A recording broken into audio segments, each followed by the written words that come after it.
vamos ter aptidão por aprender a palavra de Deus. Nós vamos orar, quem necessita oração.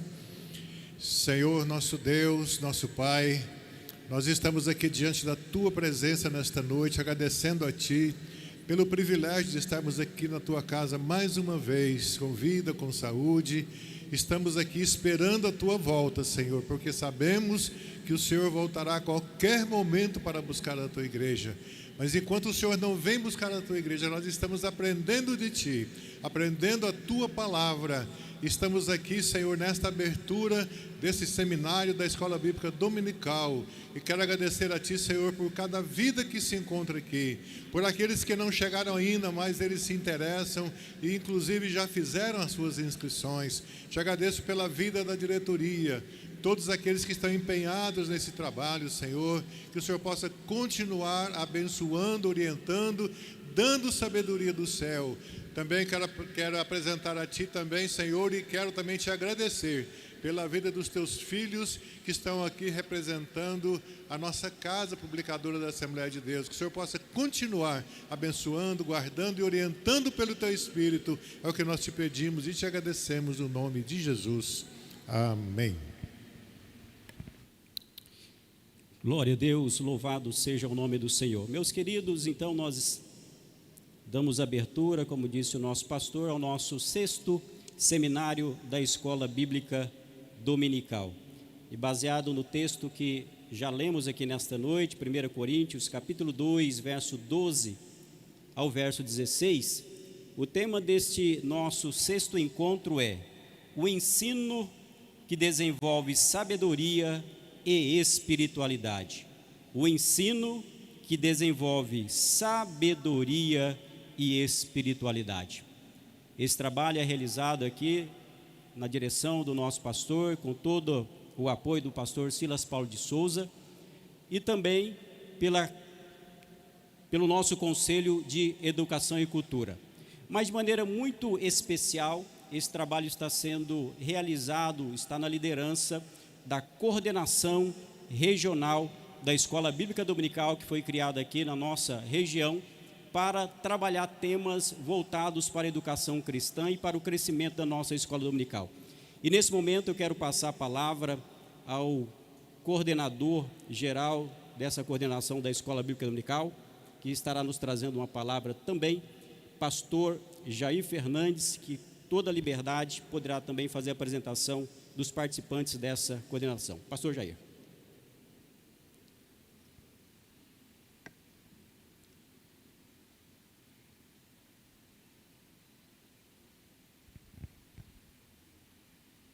Eu cumprimento a todos com a gloriosa paz do nosso Senhor e Salvador Jesus Cristo. É com muito prazer mesmo que eu estou aqui nesta noite no grande templo participando deste seminário. Pela graça de Deus, já é o 6º seminário. A princípio, era um trabalho ali do templo sede, mas era um trabalho do templo sede aberto à participação de todos os irmãos, né?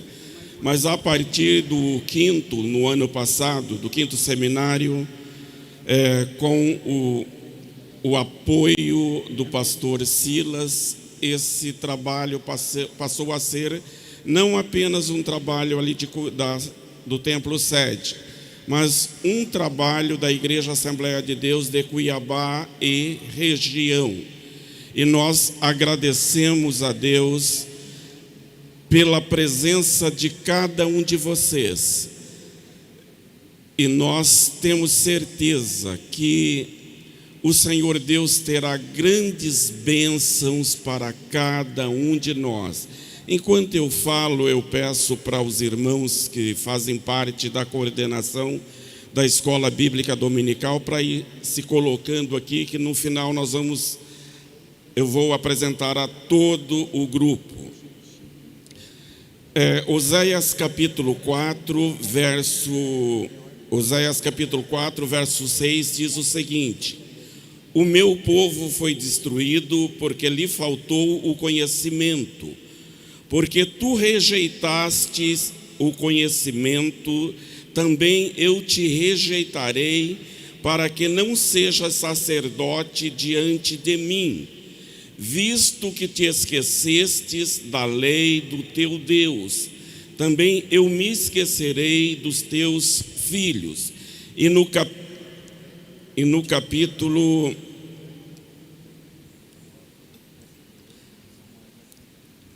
capítulo 6, o verso 3 diz o seguinte: conheçamos e prossigamos em conhecer o Senhor.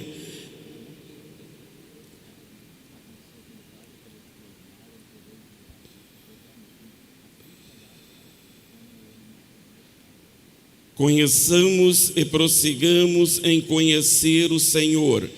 Como a alva será a sua saída, e ele a nós virá como a chuva serôdia que regra a terra.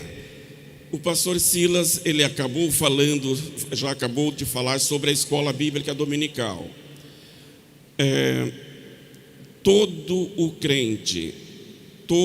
crente que é criado, que é ensinado na escola bíblica dominical, ele adquire conhecimento para a sua vida toda, e principalmente quando ele se torna obreiro na casa do Senhor, ele é um obreiro valoroso que vai ensinar tudo em acordo com a Bíblia Sagrada. O nosso estímulo, o nosso pedido como coordenação geral da Escola Bíblica Dominical é para que cada obreiro, que cada pastor dê o devido valor à Escola Bíblica Dominical. Que a escola bíblica dominical ocupe o seu espaço, que é o espaço de ensino e aprendizado para todos os membros da igreja. Apenas com essas palavras eu quero encerrar a minha fala. Pastor Jaime, onde está o pastor Jaime? Apresentando a coordenação da escola bíblica, a equipe da coordenação da escola bíblica dominical. Pastor Jaime, ele é um dos que pegou firme para a realização deste seminário, juntamente com o pastor Valmir, um do lado direito, outro do lado esquerdo. Fizeram tudo para que esse seminário acontecesse. O evangelista Jorair, dê um sinal, evangelista Jorair, também um membro da equipe que tem trabalhado bastante. O pastor Antônio Evangelista, um outro integrante da equipe. O evangelista Oséias encontra onde? Evangelista Oséias não deve estar trabalhando. O presbítero Heitor,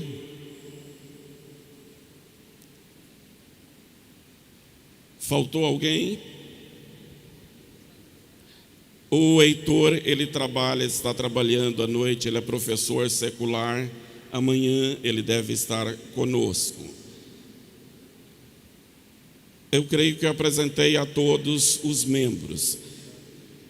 Nós estamos, irmãos, desenvolvendo um pequeno trabalho por hora. Nós temos tido a cada 3 meses aquela aula inaugural. Eu peço aos pastores que sempre mande o seu superintendente, os seus professores e toda a equipe para participar desta aula inaugural, pois ela tem sido de grande valia. Faltou apresentar o evangelista irmão Abinei. Onde está o irmão Abinei? Ele está lá embaixo trabalhando. Que Deus em Cristo Jesus abençoe a cada um de nós. E o nosso grande, apoiador, incentivador é o nosso pastor Silas. Nós agradecemos a Deus por todos aqueles que têm trabalhado em prol da escola bíblica dominical. Amém. Glória a Deus. Queremos lembrar também e queremos inclusive saudar a todos os irmãos e as irmãs que nos acompanham também pela transmissão virtual. Nós temos centenas de irmãos, professores, superintendentes da Escola Bíblica Dominical que não puderam estar aqui presencialmente, mas estão nos acompanhando virtualmente, se inscreveram do interior aqui do estado de Mato Grosso e também de algumas localidades do Brasil. Queremos também apresentar, está conosco aqui, só para destacar, pastor Gesiel Costa, vice-presidente do nosso Conselho de Educação e Cultura. Coloque-se de pé, por gentileza, pastor Gesiel Costa, muito conhecido aqui da nossa igreja. Também evangelista Eduardo Leite, também membro do nosso Conselho de Educação e Cultura, trabalhando nesses temas. Deus abençoe as vossas vidas, podeis assentar. Queremos também dizer que esse trabalho está sendo apoiado pela Casa Publicadora das Assembleias de Deus, e desde já queremos agradecer a Deus pela Casa Publicadora das Assembleias de Deus, que nos apoiou aqui. A CPAD é a editora da Escola Bíblica Dominical.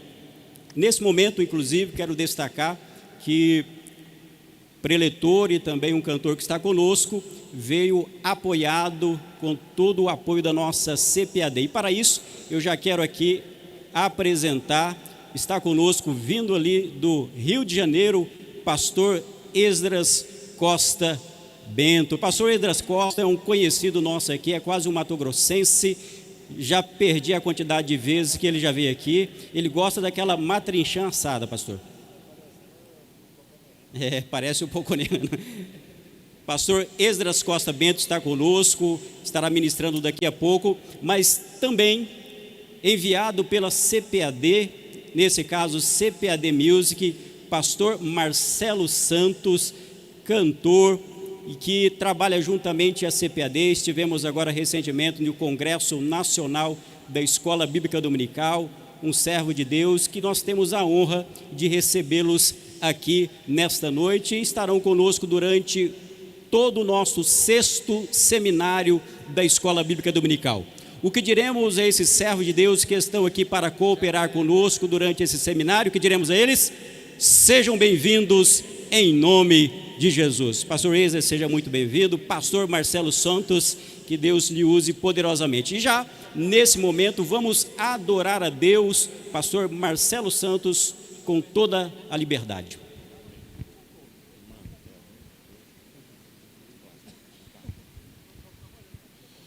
Igreja do Senhor em Cuiabá, Pai do Senhor, Deus abençoe.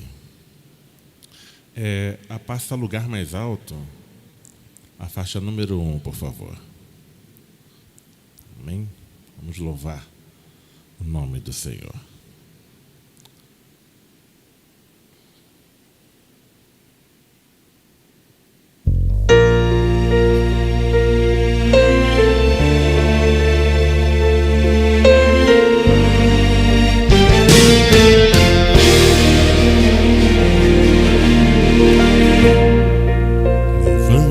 Josué, e toma o teu lugar.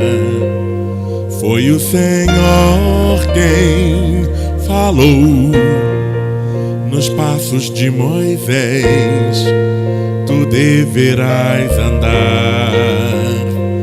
Foi o Senhor quem falou em todo tempo. Ser fiel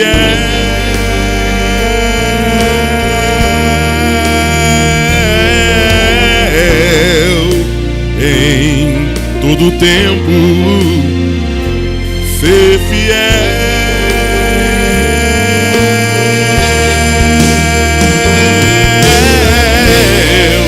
Se obedecer, o muro vai cair. Se permanecer, o inimigo vai fugir. O tempo vai parar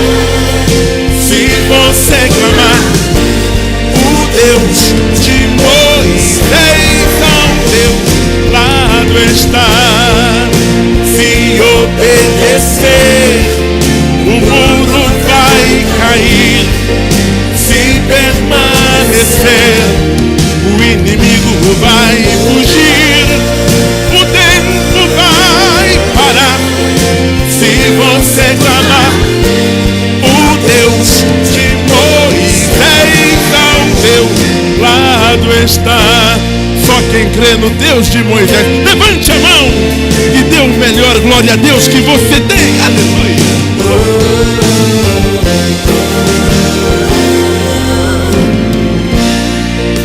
Levanta, Josué, e toma o teu lugar.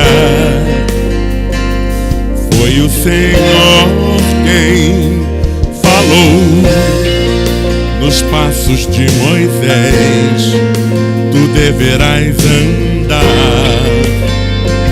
Foi o Senhor quem falou em todo tempo, ser fiel.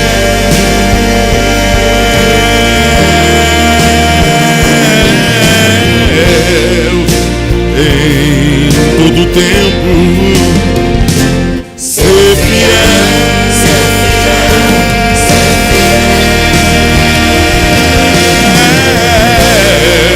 Se obedecer, o muro vai cair. Se permanecer, o inimigo vai fugir. O tempo vai parar. Se você clamar, o Deus de Moisés ao teu lado está. Se obedecer, o muro vai cair. Se permanecer, o inimigo vai fugir. O tempo vai parar. Se você clamar, o Deus de Moisés ao teu lado está. O muro vai cair. O inimigo vai fugir. O tempo vai parar. Se você clamar, o Deus de Moisés ao teu lado está. Ao teu lado ele está.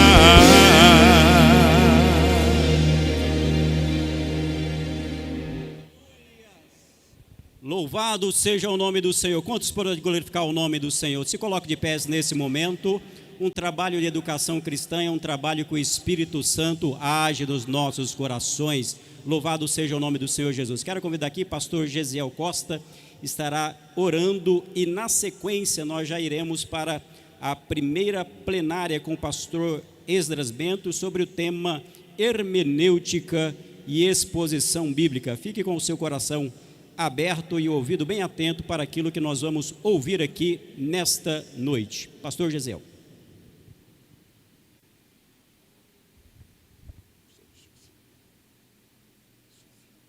Meus irmãos, vos saúdo com a paz do Senhor.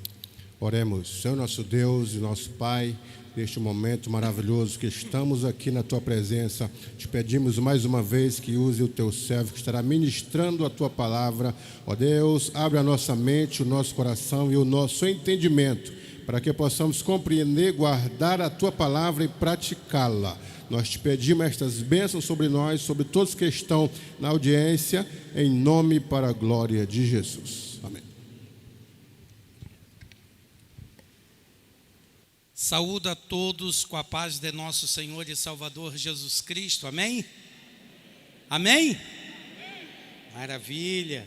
Gostei desse amém, hein? Ficou forte, hein? Esse ficou bom. Meus queridos, amados irmãos e irmãs, é uma satisfação, uma alegria quase que inenarrável poder estar com todos vocês nesta grande oportunidade que o Senhor Jesus Cristo, por meio do seu querido Espírito Santo, nos concedeu para que estivéssemos nesta oportunidade ministrando a palavra para todos vocês.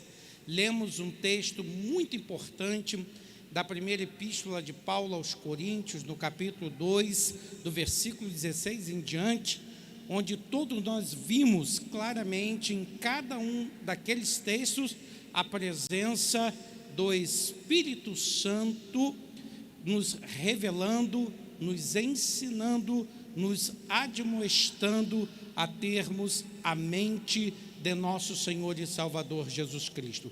E é com muita alegria que eu quero agradecer a esta oportunidade benfazeja que me foi concedida, ao querido pastor Silas Paulo de Souza, o nosso pastor presidente, agradecer ao querido pastor Valmir Nascimento pelo convite que nos fez para que pudéssemos compartilhar a palavra com todos vocês, agradecer a toda a diretoria da igreja, ao Conselho de Educação e Cultura também desta casa e a coordenação da Escola Bíblica Dominical. Que Deus abençoe todos vocês, continue incentivando-os, motivando-os na obra do Senhor Jesus Cristo.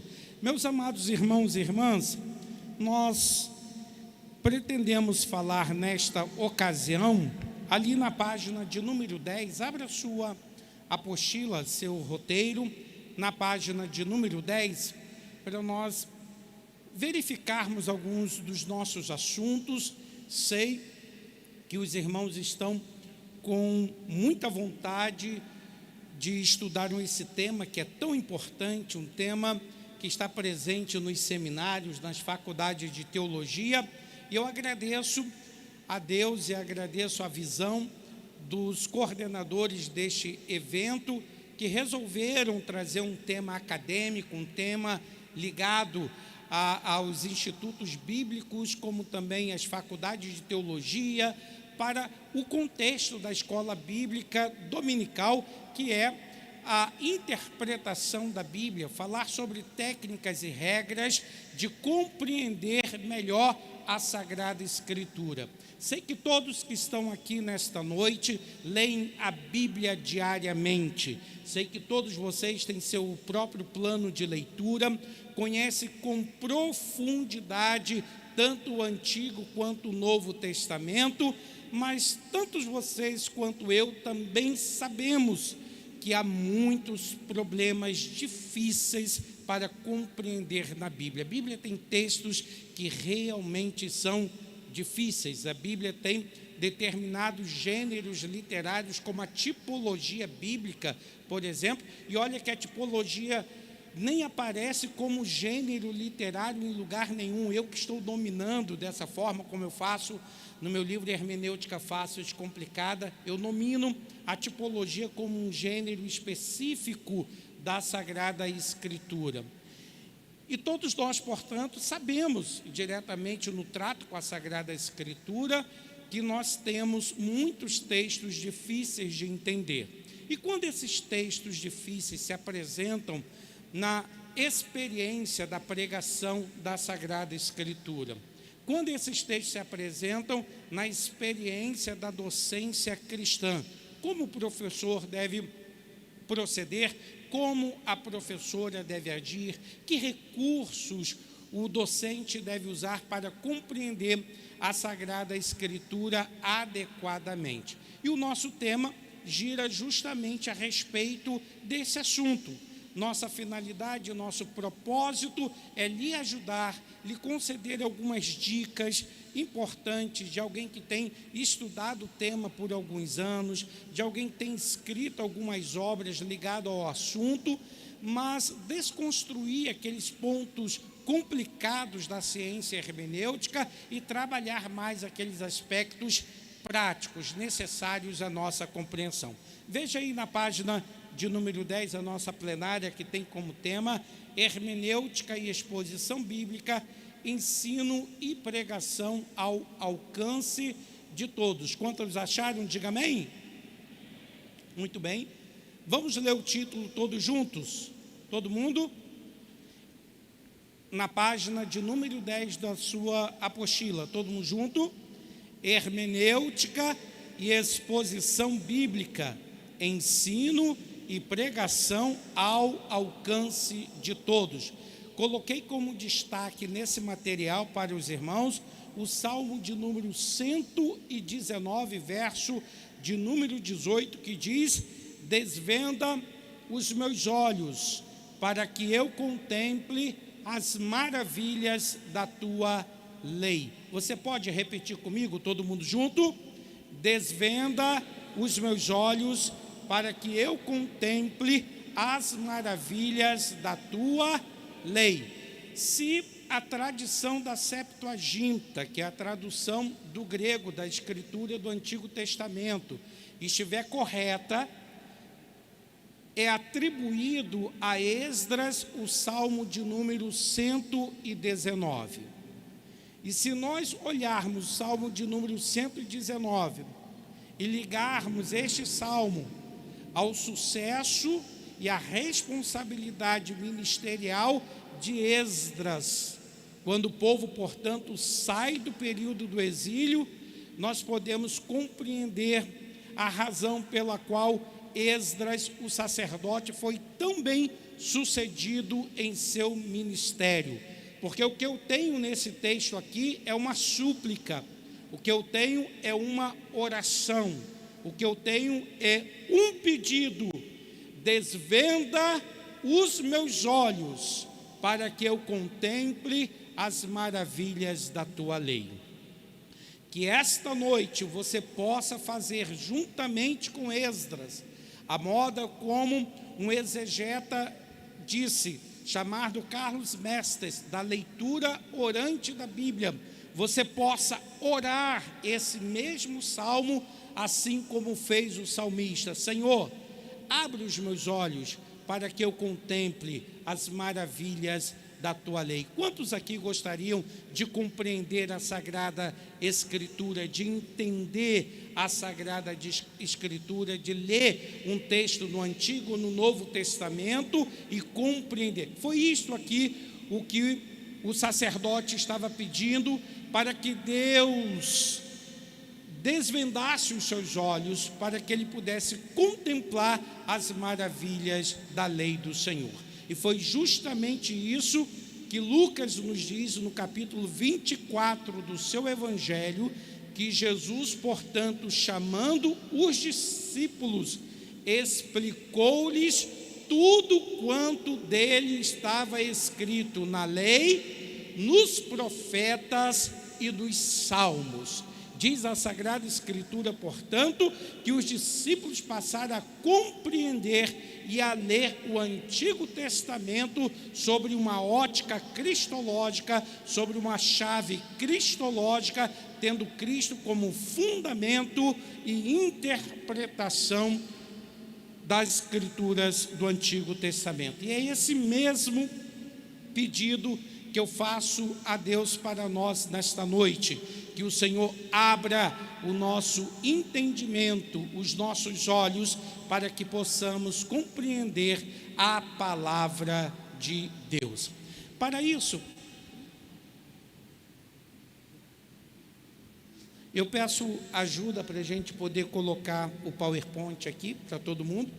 Eu gostaria que você prestasse atenção e você não se preocupasse agora com o material. O que eu vou apresentar aqui para você é uma síntese do conteúdo que está aí, e você pode depois ler adequadamente esse conteúdo para você poder relembrar aquilo que nós tratamos. Quando nós falamos de hermenêutica, a primeira coisa que nos vem à mente é o que significa a palavra hermenêutica. Em primeiro lugar, a palavra hermenêutica é uma palavra muito ampla.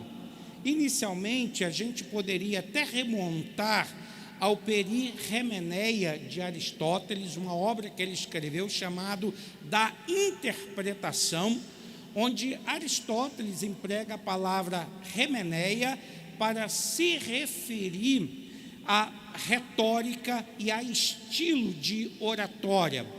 E, obviamente, dentro da retórica de Aristóteles aparece a palavra hemeneia como título de uma obra, mas não tinha o significado que nós damos nos dias de hoje. Mais adiante, principalmente já no período cristão, os cristãos alexandrinos, entre eles Clemente de Alexandria e Orígenes, encetaram as primeiras atividades ligado ao que a gente chamaria de hermenêutica atualmente. Orígenes, por exemplo, juntamente com os alexandrinos, ele concebeu a sua Hexapla, que era uma Bíblia que possuía 6 línguas diferentes, E Orígenes foi conceituando e verificando as versões do Antigo Testamento em cada uma dessas 6 línguas. E Orígenes, apesar de procurar vários métodos para compreender a Sagrada Escritura, ele sempre deu preferência ao método alegórico, embora ele ensinasse também o método literal. E, consequentemente, nós observamos que dentro da história da própria hermenêutica, principalmente dentro da tradição cristã, desenvolveu-se na Idade Média 4 formas de interpretar um texto. O primeiro seria o sentido literal do texto. O segundo sentido seria o sentido alegórico, que era considerado o sentido mais profundo e espiritual. Depois, o sentido moral e depois o sentido escatológico. Todo texto dentro da tradição cristã medieval era lida dessa forma. Se você for ver em Agostinho, Agostinho faz o mesmo tipo de leitura. Se você for ver os grandes capadócios, eles também fazem o mesmo tipo de leitura. Primeiro, o sentido literal, que é o texto conforme está escrito, e aquilo que ele quer dizer. No princípio criou Deus os céus e a terra, céus é céus, terra é terra. Esse é o sentido literal. Depois, o sentido alegórico, que eles entendiam como sentido pneumatológico, sentido espiritual. Depois, buscava dentro do texto um sentido moral para a santidade e depois aplicava o texto procurando saber o que esse texto tem a ver com a nossa vida futura. Esses 4 métodos, o literal, o alegórico, o moral e o escatológico, eles acabaram sendo a base de toda forma de interpretação dentro da Idade Média cristã. Mais adiante, com Lutero, por exemplo, Lutero vai fazer uma grande mudança nessa forma de leitura. Não preciso aqui comentar sobre a vida de Lutero, todo mundo está cônscio, todo mundo sabe muito bem, mas uma das grandes importâncias de Lutero para a história da interpretação é porque Lutero ele abandona o método alegórico e se fita no método literal. Um método, portanto, que havia sido abandonado pelos teólogos da Idade Média.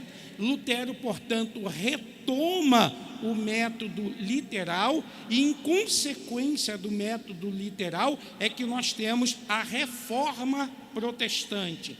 E por causa do método literal é que Lutero faz a primeira tradução da Bíblia para o alemão, ou faz a primeira tradução do hebraico e do grego para a língua alemã. Isso tudo porque ele passa a valorizar aquilo que nós chamamos de método literal ou do sentido literal. Toda a reforma protestante, todo o desenvolvimento da teologia na Alemanha e nos Países Baixos deu-se por causa do método literal que Lutero ressuscita e dá a esse método uma grande importância. Depois de Lutero vai surgir um personagem cristão que é responsável pelo existencialismo e liberalismo teológico, chamado Schleiermacher, que o Schleiermacher ele vai conceber a hermenêutica em outro sentido. Ele vai tirar a hermenêutica do seu uso cristão e vai conceber a hermenêutica como uma ciência geral do conhecimento, que servisse tanto para a área do direito, que servisse tanto para a literatura e gramática, como servisse para qualquer outra ciência. Depois dele vai surgir um outro chamado Wilhelm Dilthey, que, preocupado com as ciências humanas, vai conceber a hermenêutica em outro sentido. Hermenêutica terá o sentido agora das ciências humanas, isto é, a metodologia que guiaria as ciências humanas. Logo a seguir, depois de Wilhelm Dilthey, vai surgir uma nova mudança dentro da hermenêutica com Martin Heidegger, que ele vai trabalhar o conceito da hermenêutica a partir do ser. e ele fazerá, portanto, uma hermenêutica do Dasein, uma hermenêutica da factividade, uma hermenêutica ligada ao ser. E assim, portanto, se estabelece uma grande mudança dentro do conceito de hermenêutica.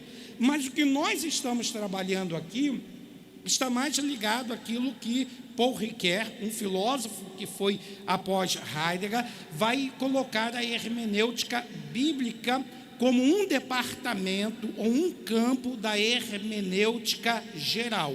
Então, nós podemos falar de uma hermenêutica geral. Essa hermenêutica geral, quem estudou direito aqui, estudou hermenêutica jurídica, quem estudou filosofia, estudou hermenêutica filosófica, e essa hermenêutica geral está presente em todas essas ciências humanas. Mas a que nós estamos tratando aqui é a chamada hermenêutica bíblica. O propósito, portanto, é nós compreendermos as técnicas de interpretação ligadas ao texto da Sagrada Escritura. E, portanto, a gente pode definir, por favor, põe na tela, a hermenêutica bíblica como a disciplina da teologia exegética que ensina as regras para interpretar as Escrituras e as maneiras de aplicá-las corretamente. O propósito fundamental, portanto, da hermenêutica, ligado à teologia, é servir como base e fundamento para que a ciência teológica tenha em si próprio recursos e meios de compreender a Sagrada Escritura. Quando nós falamos da teologia, todos nós sabemos aqui que nós podemos conceber a teologia como um edifício de 5 andares, isto é, eu posso dizer inicialmente de uma chamada teologia exegética, onde tem uma série de disciplinas onde eu posso compreender melhor a Sagrada Escritura. Eu tenho a teologia histórica, eu tenho a teologia bíblica, eu tenho a teologia sistemática e eu tenho a teologia prática.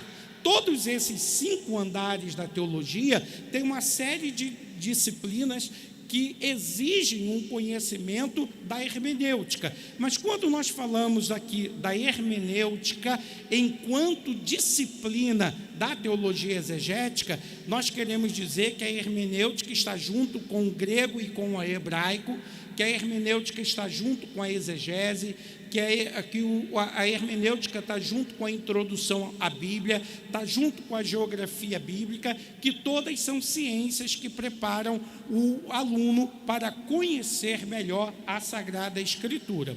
Então, a hermenêutica, em primeiro momento, é essa disciplina que pertence ao campo da teologia e que vai ensinar as regras de interpretar as Escrituras e a maneira de aplicá-las corretamente. Quando você olha, portanto, para o sentido da palavra hermenêutica, aparece na Bíblia com 3 significados diferentes e está dentro do campo da compreensão da palavra hermenêutica. Em 1 Coríntios, capítulo 12, versículo 10, o apóstolo Paulo fala a respeito do glossolalo. Quem é o glossolalo? É aquele que fala em línguas, mas o glossolalo fala uma língua que ninguém conhece. Então é necessário a interpretação de línguas. E ali a palavra remeneia é a palavra hermenêutica, que significa interpretar. O glossolalo, portanto, não está traduzindo a palavra, ele está dando o significado, ele está dando a interpretação para a audiência daquilo que o glossolalo diz, mas ele não está traduzindo palavra por palavra. E a palavra remeneia ali significa, portanto, interpretar ou interpretação. Em Marcos, no capítulo 5, no versículo 41, você vai observar a expressão em aramaico, talita cum. E depois vem um aposto que diz assim, que quer dizer, menina, levanta-te. Essa palavra que quer dizer, de hermeneuem, no grego, também é de onde vem a palavra hermenêutica. Nesse caso aqui, a palavra hermenêutica já não significa interpretar, mas significa, portanto, traduzir. Traduzir é tornar o significado de uma língua claro em outra. Em Lucas, no capítulo 24, 27, a palavra remeneia vai aparecer mais uma vez, mas com o sentido de explicar. Diz a Sagrada Escritura que Jesus reúne os discípulos e, começando por Moisés, começando pelos profetas e pelos salmos, explica-lhes tudo quanto a Escritura dizia a respeito dele. E ali a palavra, mais uma vez, é a palavra de hermeneuem, que quer dizer explicar. Então, dentro do sentido geral do contexto do Novo Testamento, a palavra hermenêutica aparece, em primeiro lugar, com o sentido de, todo mundo junto, interpretação. Segundo, tradução. Terceiro, explicação. O que significa, portanto, que qualquer uma dessas atividades, a atividade de interpretar um texto, a atividade de traduzir um texto, a atividade de explicar um texto, são tarefas, portanto, hermenêuticas. Então, todas as vezes que você interpreta um texto, você está executando hermenêutica. Toda vez que você traduz um texto, você está fazendo hermenêutica. E todas as vezes que você explica um texto, você está fazendo hermenêutica. Então, a tarefa da hermenêutica está ligada à área de interpretar, de traduzir e também de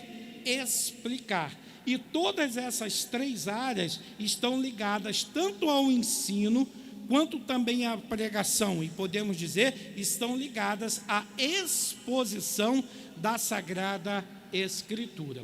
Nós podemos usar Atos dos Apóstolos, capítulo 8, versículo 30 e 31, uma passagem que todos nós conhecemos muito bem, que é aquela passagem que Filipe se aproxima daquela carruagem e pergunta: entendes tu o que vens lendo?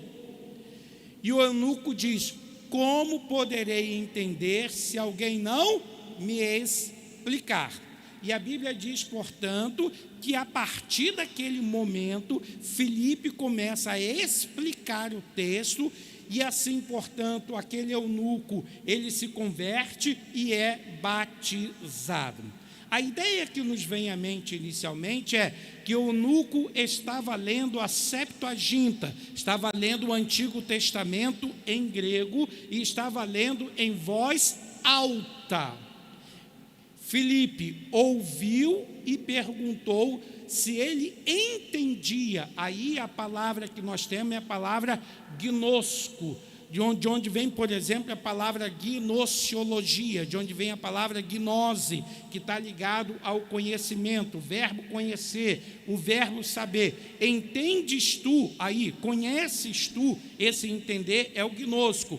O que vens lendo, a palavra ler no grego, anagnosco, que tem a ver diretamente com a ideia de que, à medida que você lê, você deveria compreender o que está lendo.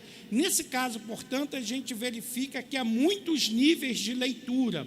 O primeiro nível, mais fundamental de leitura, é aquele relacionado à própria alfabetização. O indivíduo, portanto, se apropria do código da linguagem, ele, portanto, compreende, ele entende, ele decora as sílabas, o alfabeto, e de maneira geral, ele, na sua alfabetização, ele aprende a ler as palavras, ele aprende a decodificar o símbolo gráfico. Isto é um nível de leitura, talvez o mais básico. Mas o que nós estamos falando aqui, dentro da passagem de Filipe, ele não está perguntando esse nível de leitura, porque o eunuco já estava lendo. O nível de leitura que ele estava perguntando estava ligado à compreensão. Se ele era capaz de compreender aquilo que ele lia. E o mais interessante aqui é o jogo de linguagem, porque você tem a palavra gnosco, que é saber e entender. Entendes tu o que vens lendo? Gnosco. E o ato da leitura é o termo grego anagnosco, que procede também de gnosco, que é saber conhecer, dando a entender que o ato de ler deveria levar imediatamente ao ato da compreensão. Mas, infelizmente, nós às vezes lemos uma coisa e não conseguimos compreender aquilo que estamos lendo. E aí Eunuco diz: entendes tu que vens lendo? Ele: como poderei entender se alguém não me explicar? Uma outra palavra importante aí no explicar, que a palavra no original grego é a palavra rodexei, que não significa inicialmente explicar. Pelo menos no grego a gente tem a palavra de hermeneuem para explicar, a gente tem a palavra epilio para explicar, mas a palavra que aparece ali é a palavra rodexei, que significa, na verdade, conduzir pelo caminho. Nesse caso aí, o eunuco diz: como poderei entender se alguém não me conduzir ao caminho da interpretação? Foi aí, portanto, que Filipe assenta-se com ele na carruagem e começa, portanto, a explicar a Sagrada Escritura. Tomando isso como fundamento, põe a tela, por favor, obrigado. A gente pode compreender que a partir de Atos 8, versículo 30 e 31, hermenêutica é, todo mundo junto?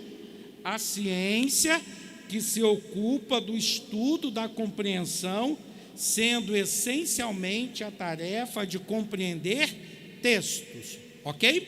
Então preste só atenção em algo que Paul Ricoeur disse que é muito interessante. Paul Ricoeur, em uma das suas obras sobre hermenêutica, ele diz que é necessário compreender mais para explicar melhor. Vamos repetir essa frase? Compreender mais para explicar melhor. Quer ver quando o professor sabe, quando o aluno sabe que o professor não compreende o que ele quer explicar? Quer ver quando a audiência sabe que o pregador não compreendeu aquilo que ele quer explicar? Quando ele não se faz entendido ou inteligível. Porque o primeiro processo de qualquer ato da interpretação é o processo de compreensão. Repita comigo, é o processo de compreensão. Quando nós falamos em compreender um texto, está ligado diretamente todas as atividades da hermenêutica. É o caso, por exemplo, de você não conhecer uma palavra e você recorrer ao dicionário para saber o sentido daquela palavra, de você saber se a sintaxe daquela palavra, a ordem gramatical daquela palavra, tudo isso são elementos necessários para a compreensão do texto. Então, o primeiro processo da compreensão, ele sempre é um processo árduo, ele é sempre um processo difícil, ele sempre é uma grande tarefa. E o processo da explicitação ou da explicação já não é uma tarefa da hermenêutica, já é uma tarefa da exegese. Então, quando você compreende um texto, você está no processo da hermenêutica. Quando você explica o texto, você está no processo da exegese. Ah, professor Esdras, as pessoas sempre dizem que hermenêutica é uma coisa e exegese é outra. Eu nunca consegui entender bem a diferença entre ambas. A diferença é simples. A hermenêutica é compreensão e a exegese é explicação. Para você compreender um texto, você usa a hermenêutica. Para você explicar o texto, você faz a exegese. Então, a própria palavra exegese, do grego exegeses, significa, na verdade, narrar, contar ou dizer. Então, o processo da compreensão é o processo da hermenêutica, no qual você procura compreender o que o texto quer dizer. Quando você compreende o texto, então você está habilitado a dizer o que o texto é ou a explicar o texto. Por isso, a primeira tarefa é a da compreensão e a segunda tarefa é a da explicação. Por isso, dizia Paul Ricoeur que compreender mais para explicar melhor. Então, quanto mais você dominar a hermenêutica, melhor você compreende o texto. Melhor compreendendo o texto, você é capaz de explicar esse texto melhor. Amém? Então, quando você tiver dificuldade em explicar um texto, é porque você ainda não o compreendeu. E se você está com dificuldade de compreendê-lo, é porque você ainda não dominou adequadamente as ferramentas da hermenêutica. Ok? Então, vamos todos juntos tentar entender uma coisa. Qual seria, então, o objetivo da hermenêutica? Todo mundo junto? Traduzir o texto original, tornando compreensível em língua vernácula. A primeira tarefa, portanto, da hermenêutica, irmãos, é a tradução do texto. Imagine aqui, me permita, a expressão em arre-enrologos, cairologos em prostão theon, kai theos em rologos. Um texto que todos nós conhecemos, João capítulo 1, versículo 1. Quando eu falo, portanto, o texto no original, a maioria de nós não entendemos o que o texto quer dizer. Concorda? E é nesse sentido, portanto, que nós falamos do texto original no hebraico, para o Antigo Testamento, e o texto grego do Novo Testamento. Originalmente, a Bíblia não foi escrita nem em língua portuguesa. A Bíblia foi escrita inicialmente em hebraico, temos traduções em aramaico para o Antigo Testamento e temos também o grego do Novo Testamento. A primeira tarefa, então, da hermenêutica, já que hermenêutica também significa traduzir, é traduzir o texto original. Então, quando você pega a sua Bíblia, ela já está traduzida, o Antigo e o Novo Testamento. Está traduzido para uma língua vernácula, no caso português, para que você, falante da língua portuguesa, possa compreender a Sagrada Escritura no seu próprio idioma, na sua própria língua. Concorda comigo? Então, nesse caso aqui, deixa eu ver se eu acho o texto rapidinho aqui, que eu queria, que eu não estou conseguindo link.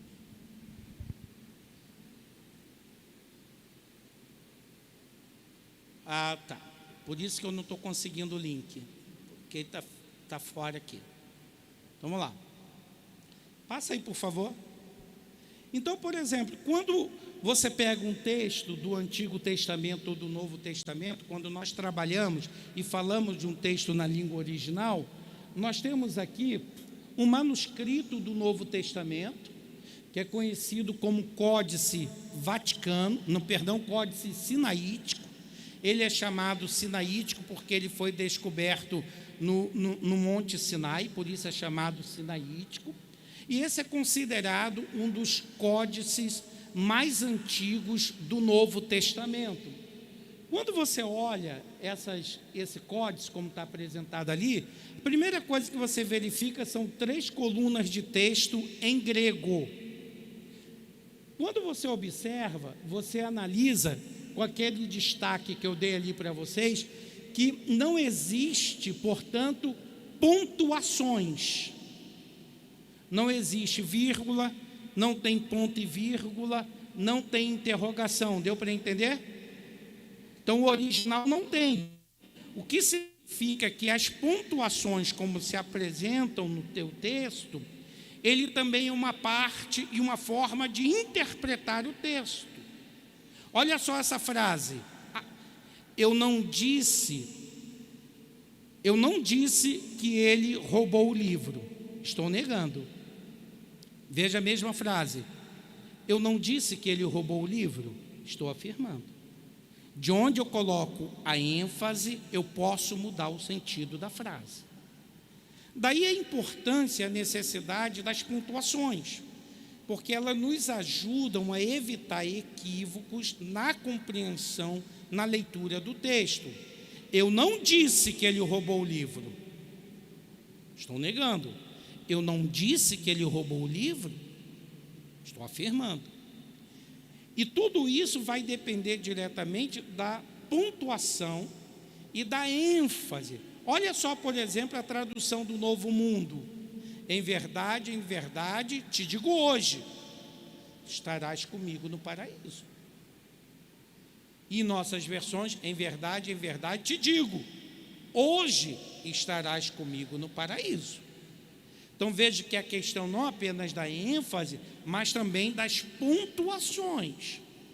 Então, quando nós pegamos o texto original, e esse texto original vai ser traduzido, entra, portanto, uma variedade de técnicas para traduzir o texto. Se você olhar a sua Bíblia, talvez a sua seja Almeida Revista e Corrigida, mas a de outro seja Almeida Revista e Atualizada, a de outro seja Nova Versão Internacional, de outro seja Nova Linguagem de Hoje, a de outro seja Versão King James, a de outro seja Almeida Século 21, e vai, portanto, uma infinidade de tradução e versões da Bíblia. Então, cada uma das muitas versões que você possui, quando você fala que tem a corrigida e tem a King James, quando você diz que tem a atualizada e tem a Bíblia textual, tem a Bíblia de Jerusalém e a Bíblia tradução ecumênica da Bíblia, quando você fala esses nomes, significa para cada uma dessas Bíblias um método de tradução diferente. Deu para entender? Então, quando o texto original precisa ser traduzido, os tradutores, que geralmente é um conjunto deles, precisam estabelecer o método. E o método que eles estabelecerão farão diferença nas versões da Bíblia. Quando nós falamos, então, de várias versões, as várias versões ocorrem por causa da variedade de métodos empregados para traduzir o texto original. Deu para entender? Então, observa, não tem pontuação. Uma outra coisa que você observa, não existe separação entre as palavras. Também, todo o texto antigo do Novo Testamento era escrito em letras maiúsculas. Então, olha só, não tem pontuação, não tem separação entre as palavras. É tudo escrito em maiúscula. Então, não se trata, portanto, de um exercício para qualquer pessoa. É um exercício que tem que ter gente experimentada, graças a Deus pelas nossas sociedades bíblicas que nós temos aí espalhadas pelo mundo, onde há pessoas especializadas para fazer esse tipo de tradução. Deu para entender? Então, a primeira tarefa é diretamente a tarefa de traduzir o texto. Mas todas as vezes que se traduz um texto do Antigo ou do Novo Testamento, pode ocorrer necessariamente de esse texto apresentar algum tipo de incoerência ou dificuldade. Vamos pegar um exemplo simples aqui, só para os irmãos darem uma olhada aqui. O texto de Mateus, capítulo 12, versículo 40. O texto grego aqui é transliterado em onas em tecolia tuquetos, 3 rimera cai 3 nunctas. Almeida Revista e Corrigida traduz assim: pois como Jonas esteve 3 dias e 3 noites no ventre da baleia, a ara, porque assim como esteve Jonas 3 dias e 3 noites no ventre do grande peixe. Bom, nós temos o texto original, colia tuquetos, que está em azul, que corresponde necessariamente à mesmíssima tradução feita pela Septuaginta do texto do livro do profeta Jonas, quando diz, portanto, que Jonas foi engolido, e ali o texto de Jonas, do grego, diz por megaleketos, isto é, um grande monstro marinho, ou Gadol, como estava no hebraico. Acontece, portanto, que na Almeida Revista e Corrigida, Almeida traduziu a palavra ketus, que significa monstro marinho ou grande peixe. Ele entendeu que um monstro marinho ou um grande peixe era, portanto, uma baleia. E ele colocou a palavra baleia, mas o original nunca disse que era uma baleia. O original dizia que era um grande peixe. Mas ele entendeu que um grande peixe era uma baleia. Então, em vez de traduzir, ele interpretou. Então, no lugar de ele colocar monstro marinho ou grande peixe, ele especificou o que seria esse monstro marinho ou o que seria esse grande peixe, dizendo que Jonas fora engolido por um mamífero. Então, o que ele fez? Ele traduziu o texto nesse ponto? Não, ele interpretou. Então, a dificuldade nas versões bíblicas vão aumentando à medida que o autor, em vez de traduzir, ele acaba interpretando. E quando ele interpreta, ele pode não corresponder exatamente àquilo que o texto quer dizer. É como, por exemplo, a Bíblia Viva, que ela diz que no capítulo 4 de Romanos, que Abraão guardou a lei 400 anos antes. Mas como é que Abraão poderia guardar a lei 400 anos antes? Se a lei não existia ainda, como é que ele poderia guardá-lo? Então, o que fez o tradutor? Ele tentou interpretar uma passagem, inseriu dentro daquela passagem algo que não corresponde à exegese correta do texto. Então, em vez de traduzir, ele interpretou. Por que a Bíblia, na linguagem de hoje, é tão fácil para todo mundo entender? Porque ela é uma Bíblia que já está interpretada. Ela não é uma tradução das palavras do original, mas ela dá o significado da mensagem daquele versículo. Então, o tradutor, ele tem o trabalho de interpretar o texto na linguagem de hoje, e quando você vai ler o texto, o tradutor já fez o trabalho de interpretação e te entrega o texto interpretado, e aí você consegue compreender melhor o texto. Por exemplo, quando você lá em Provérbios, aquele que confia no Senhor engordará, está na Almeida Revista Corrigida. Aquele que confia no Senhor engordará. E a gente fica perguntando, cadê os gordinhos de Jesus? Bom, se aquele que confia no Senhor engordará, então a lógica é simples. Quanto mais fé, mais gordo você é. Ou não seria isso? Aquele que confia no Senhor engordará. Então, quanto mais fé, mais gordo eu sou. Quanto mais credo, mais gordo eu sou. Será que eu posso interpretar assim? Então, o que eu tenho na Almeida Revista e Corrigida, que eu não tenho, por exemplo, na Almeida Revista, na NVI e na linguagem de hoje, por exemplo, é que, no caso da Almeida Revista e Corrigida, ela é uma tradução verbal literal. O que significa? Que é uma tradução que procura dar o significado conforme o sentido da palavra original. Então, o original diz engordar, aí a corrigida foi e traduziu engordar como está no original.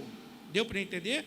A mesma coisa naquele texto de Davi, lá em 2 Samuel 25, 22, que Davi diz, faça Deus o que quiser a Davi, se até amanhã eu deixar dos homens de Nabal, aí vem. Só a King James que traduziu corretamente. A King James 1611, ela diz assim, se eu deixar daqueles um só mijador de paredes, é o que traduz a King James, um só mijador de paredes. Por que a King James traz a palavra mijador de paredes? A mesma coisa vai fazer a King James, Salmo 72, quando vai dizer assim: os chifres dos ímpios serão abatidos, mas os chifres dos justos serão exaltados. Por que a King James trabalha a palavra chifre do justo, chifre do ímpio, enquanto as outras versões traduzem de outras formas?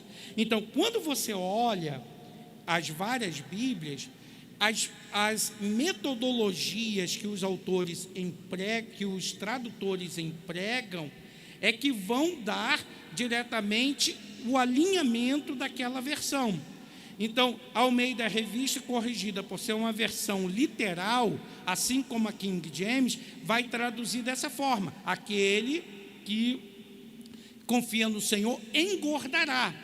Mas a NVI, que é uma tradução coloquial, que é uma tradução formal, que é uma tradução funcional, a NVI, que é uma tradução funcional, ela não vai dar o sentido literal, mas ela vai interpretar o texto.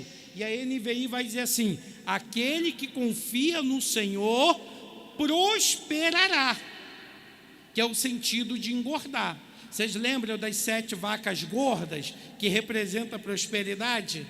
Lembra? Então, a ideia da gordura é a ideia como o hebreu media a prosperidade. Então, aquele que confia no Senhor engordará, a NVI traduz como prosperará, enquanto a corrigida mantém o texto literal. A NVI prefere traduzir a palavra engordar para prosperar, porque é esse o significado que a palavra engordar quer apresentar. Mas uma corrigida é tradução literal, verbal, idiomática, e a outra é uma tradução funcional. Aí, obviamente, ajusta o termo para se tornar compreensível ao leitor. Então, uma das grandes tarefas da hermenêutica está diretamente ligado a esse trabalho de traduzir o texto para torná-lo compreensível em língua moderna. Então, o que nós podemos retirar aqui de exemplo para nós? Preste atenção. Nenhum de nós, professores de escola dominical, e nenhum de nós que pregamos a palavra de Deus, deveríamos preparar a nossa lição ou o nosso sermão sem antes verificar o texto que nós escolhemos, pelo menos em 4 versões diferentes. Deu para entender?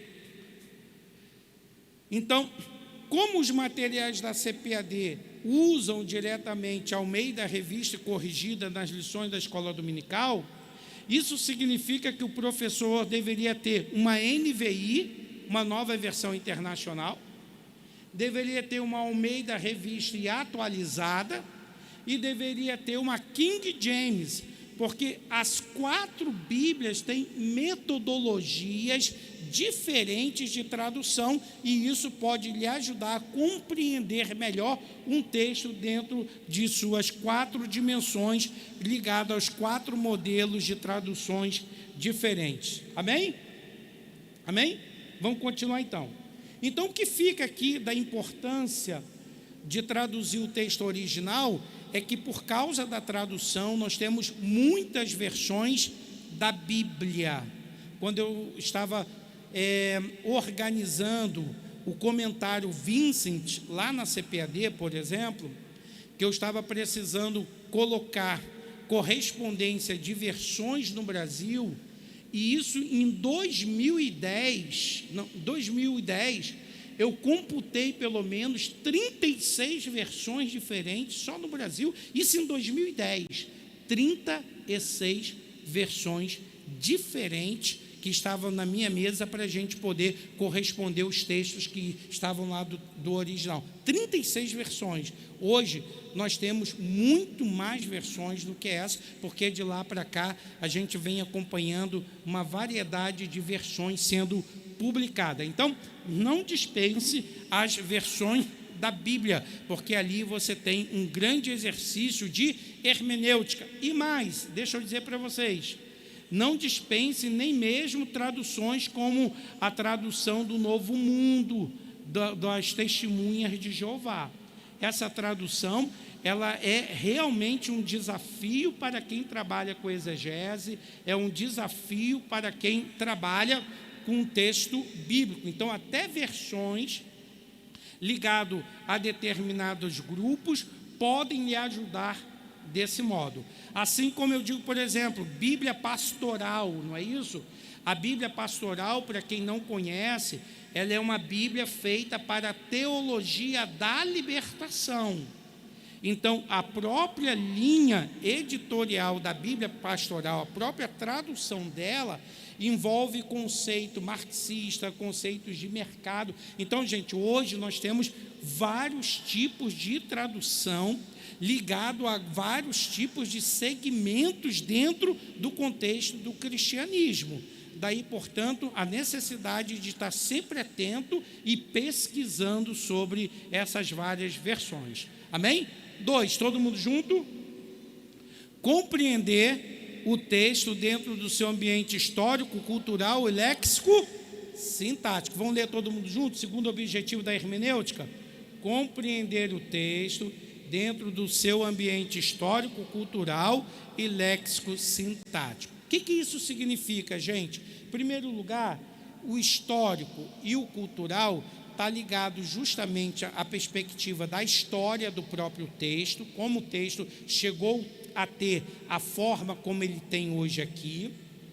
Está ligado ao aspecto histórico dos elementos culturais dentro do texto e da própria cultura. Aquele texto que a gente já conhece muito bem de Deuteronômio: não usará o homem roupa de mulher, e não usará a mulher roupa de homem, porque é abominação ao Senhor. Deuteronômio 22, 4. Esse texto a gente só pode compreendê-lo adequadamente com base nessa interpretação histórico-cultural. Não usará o homem roupa de mulher, não usará a mulher roupa de homem, porque é abominação ao Senhor. Ora, eu tenho um elemento cultural para ser compreendido. Qual é o elemento cultural? Hábito de vestimenta de homem e de mulher. Então eu tenho que me perguntar: como o homem no Antigo Testamento se vestia? Como a mulher no Antigo Testamento se vestia? Então eu tenho que pesquisar os hábitos de vestimenta. Segundo, porque é abominação ao Senhor. Então eu tenho aqui uma área teológica, não é cultural. Roupa de homem e de mulher é dado da cultura. Agora, abominação ao Senhor é dado teológico, que é o pecado de toevá. Aqui se fala, portanto, do pecado de toevá, que é o pecado de abominação. Então eu tenho uma identidade sintática, que é a palavra toevá, que é uma palavra para classificar um tipo de pecado no Antigo Testamento, que é o pecado de abominação. E os pecados de abominação, quando você lê no Antigo Testamento, eles estão principalmente no Código de Santidade, que começa no capítulo 16 de Levítico. Quando você lê o capítulo 18 de Levítico, ali você vê quais são os pecados de toevá, ou os pecados de abominação, todos eles ligados a pecados dentro da área sexual. E aqui é um ponto importante, porque esse capítulo 18 de Levítico, que aparece o pecado de toevá, ele vai apresentar um conceito muito importante. Por exemplo, você vê nos patriarcas que Jacó casou-se com 2 irmãs, não é isso? E agora o capítulo 18 de Levítico diz que eles não devem cometer os mesmos pecados dos povos egípcios, que era o casamento consanguíneo, e proíbe o casamento de um homem com uma mulher e depois com a sua cunhada. Aí, a partir do Código de Santidade, é proibido casar-se com 2 irmãs. Abraão casou com a sua meia-irmã Sara. O Código de Santidade vai proibir, não se pode mais casar-se com uma meia-irmã. E assim esse Código de Santidade vai estabelecer os casamentos, proibindo os casamentos de consanguinidade e os casamentos de afinidade, que eram práticas presentes no Egito. E quando chega no versículo 11, começa a contestar os pecados imorais de Canaã. Então, os pecados de Toevá, em sua maioria, estão ligados diretamente aos pecados sexuais. Quando você passa a olhar sobre esse ponto, fica resolvido esse primeiro ponto teológico, dentro da teologia, da martiologia do Antigo Testamento. E como fica, portanto, a vestimenta do homem e da mulher? Se você olhar bem, dentro do Antigo Testamento, pelo menos há 3 indumentárias básicas do homem e da mulher no Antigo Testamento. A primeira peça, que é chamado meiu, que é o vestido.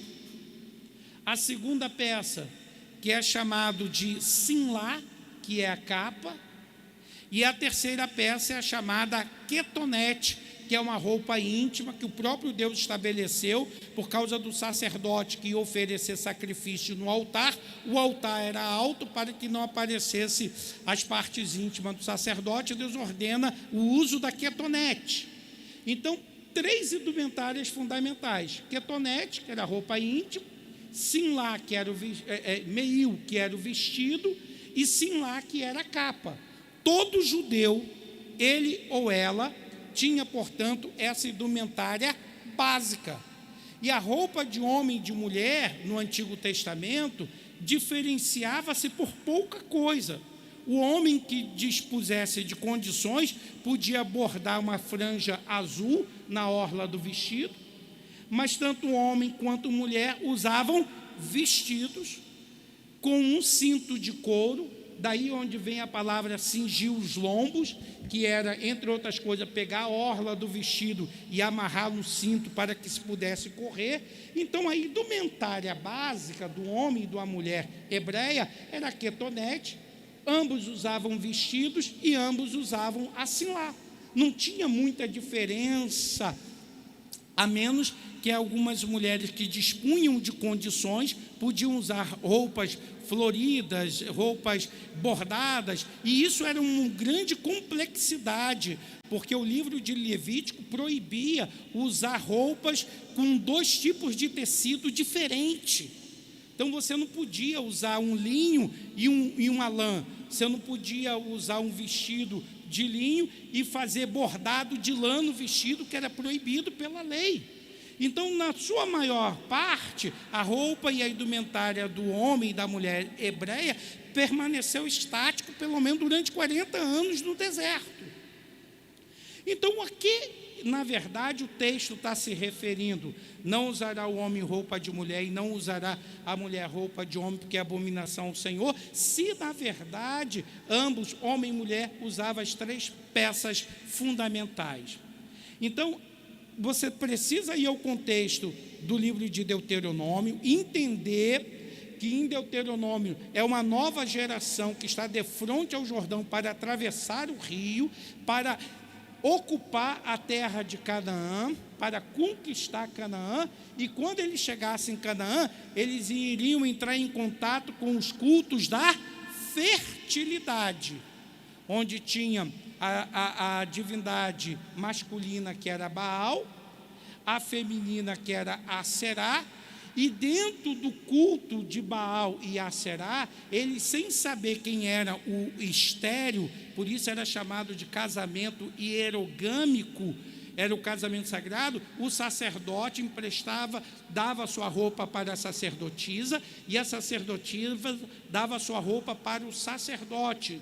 E o sacerdote, com a roupa da sacerdotisa, tinha relações sexuais com os homens na função passiva, e as sacerdotisas, com as roupas dos sacerdotes, tinham relações sexuais com as mulheres em função ativa. Porque mudando a indumentária, mudava-se, portanto, a função do indivíduo. E nesse aspecto, portanto, quando a Escritura diz: não usará o homem roupa de mulher e não usará a mulher roupa de homem, que é abominação ao Senhor, está fazendo uma condenação ao travestismo e à homossexualidade que graçava na terra de Canaã. Mas como a gente pode entender isso? Se nós compreendermos adequadamente que um dos objetivos da hermenêutica é compreender o texto dentro do seu ambiente histórico-cultural e léxico-sintático. Nesse texto eu olhei o sentido da palavra vestes e nós procuramos ketonete, meil, sinlá, que era a veste básica de homem e mulher. O sentido da palavra toevá, no hebraico, para saber que se tratava de um tipo de pecado, e a compreensão do contexto histórico-cultural, que a segunda geração que saiu do Egito, que eram aquelas crianças que estavam agora adultos, que iam entrar em Canaã, iam ter que enfrentar os cultos de fertilidade em Canaã, e, portanto, Deus ordena a Moisés que eles tomassem cuidado com essa prática de adoração imoral que desagradava a Deus. Que o Senhor Jesus possa lhes abençoar. Muito obrigado pela atenção, obrigado pelo minutinho que eu passei, mas eu precisava concluir esse texto. Que Deus abençoe a todos vocês e até a nossa próxima aula, em nome de Jesus.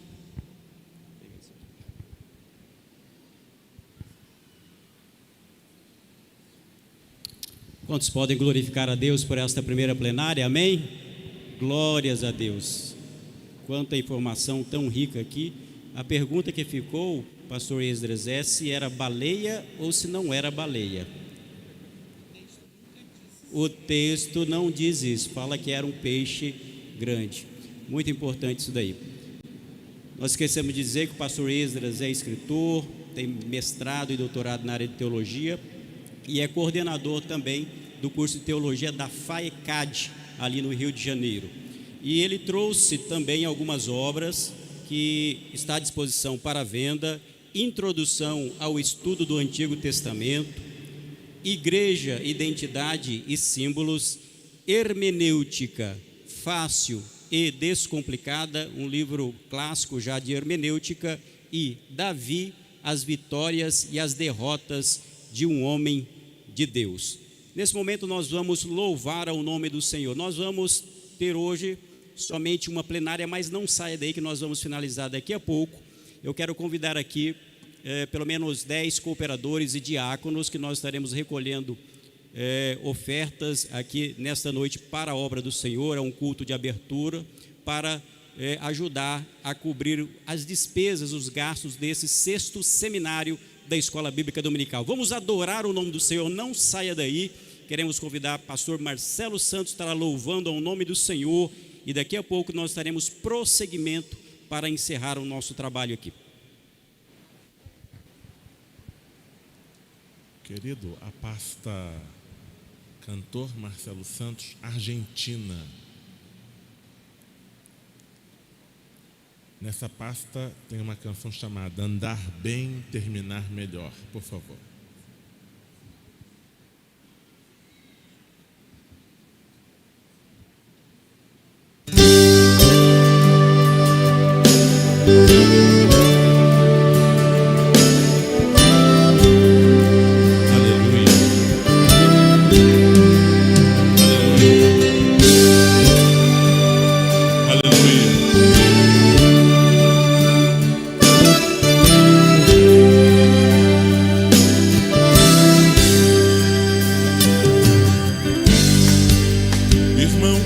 Chorar, por que se lamentar de tudo que passou? Irmão, por que sofrer? Me constrange só de ver, tudo vai se resolver. Na antiguidade não se viu, nem se percebeu um Deus igual ao meu e que trabalha pelos seus. A vitória é nossa, a vitória é nossa. pelo sangue de Jesus, vitorioso foi na cruz. Hoje tudo vai dar certo. Cristo vai na frente, eu sei, tudo vai andar bem. Para terminar melhor, hoje tudo vai dar certo. Cristo vai na frente, eu sei que tudo vai andar bem. Para terminar melhor, vai dar certo. Cristo vai na frente, eu sei que tudo vai andar bem. Para terminar melhor, hoje tudo vai dar certo. Cristo vai na frente, eu sei que tudo vai andar bem. Para terminar melhor. Oh, oh, oh, oh, oh.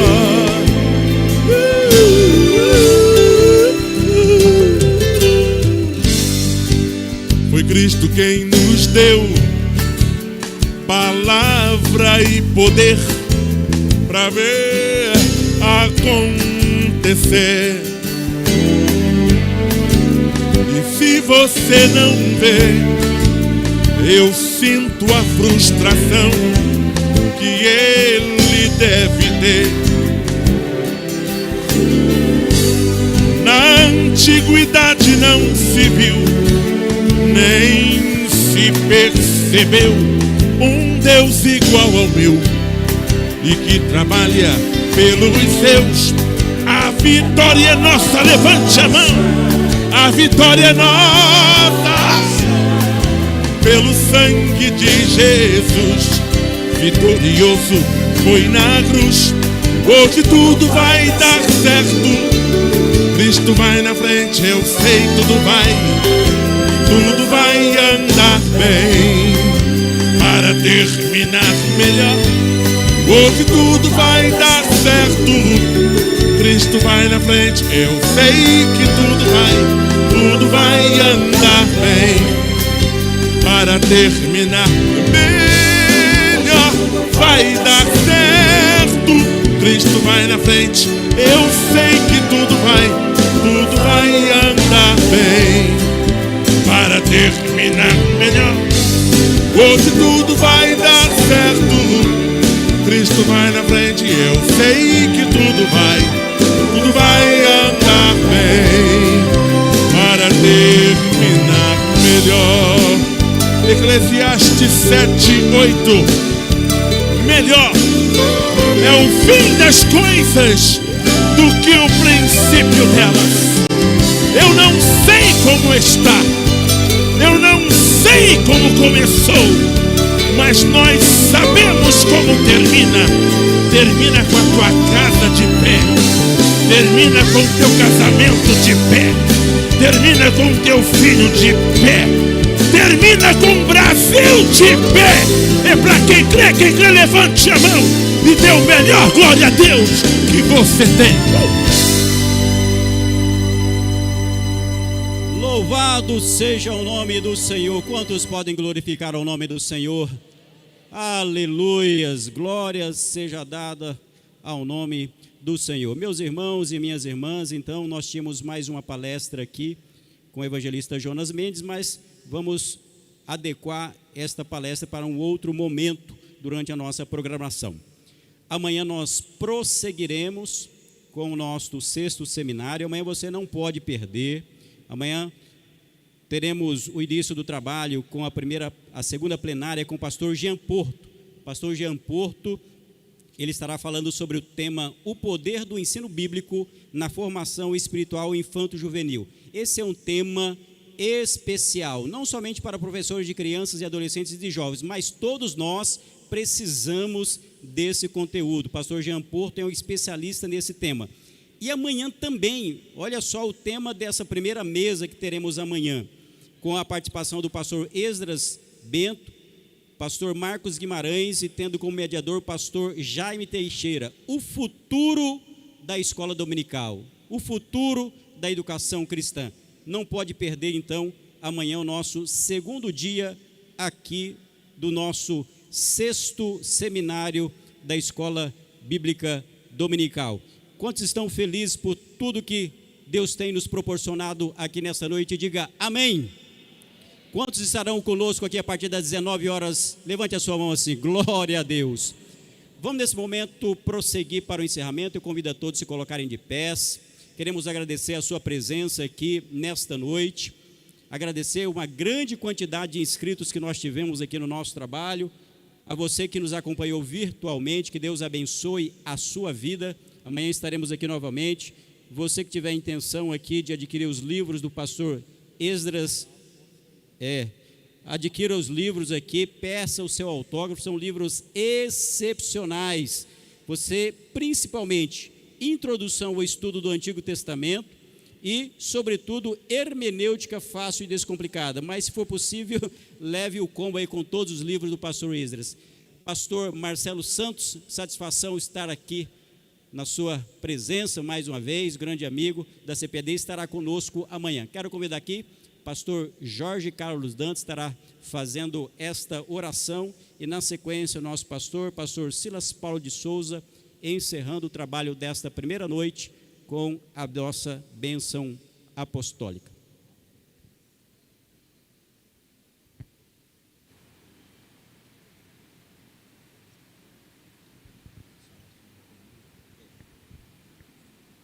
Com alegria vos saúdo com a paz do Senhor. Quantos irmãos da Subsede estão aqui hoje?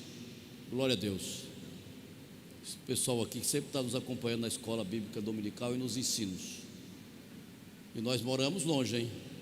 E você que mora perto, não está aí, mas está ouvindo, vem amanhã. Senhor meu Deus, nós te damos graça, pedimos a tua bênção, te louvamos por termos aprendido mais uma vez nessa noite. Continua usando os nossos ensinadores no dia de amanhã, no decorrer do trabalho, como também no sábado. Traga o teu povo para continuar aprendendo e reciclando e ao mesmo tempo se preparando para esses dias que são maus. Pedimos a tua bênção sobre o teu povo, sobre a tua igreja. Continue orientando, Senhor, toda a nossa igreja, ao pastor Silas, com toda a sua equipe de trabalho na área dos ensinos, para que o teu nome continue entre nós, sendo glorificado. Em nome de Jesus oramos e te louvamos por tudo. Amém. Meus irmãos, apenas para esclarecer, eu não trouxe muito livro por causa do custo, né? Para chegar até com os livros, então trouxe poucos. Esse aqui do Antigo Testamento é um comentário que eu faço de todo o Antigo Testamento, livro por livro. Tem cerca de 700 páginas aqui. Ele, do valor de R$80, eu estou deixando por 70 para quem quiser. Esse Davi, as vitórias e derrotas ao homem de Deus, custa R$40, mas pode ficar por 30 para quem desejar. O hermenêutica de 60 por 50 e o igreja está R$30. Foi isso aí. Quem quiser adquira, que eu tenho bem pouquinho, que eu não trouxe muito livro. Quero também informar com relação ao pastor Marcelo Santos, hoje não tem mais CD, mas as músicas, os louvores do pastor Marcelo Santos estão nas plataformas digitais e Spotify. Eu tenho certeza que é possível que você tenha acesso ao Spotify. Vá lá, procure pastor Marcelo Santos, ouça e dê um like, que isso ajuda também a propagação do trabalho nas plataformas digitais. E também, você que tem redes sociais, siga pastor Esdras e também pastor Marcelo Santos. Pastor Silas. Meus irmãos, nós tivemos mais de 1.200 inscrições e acompanhamento de muitos irmãos aí do Rio de Janeiro, da Bolívia, dos Estados Unidos, parece que Paraguai, Argentina. E só temos que glorificar a Deus pela vida de vocês. E vamos continuar servindo a Deus assim. Amém? A graça de nosso Senhor Jesus Cristo, o amor de Deus, a comunhão e as consolações do Espírito Santo seja com todos nós. Todos digam amém.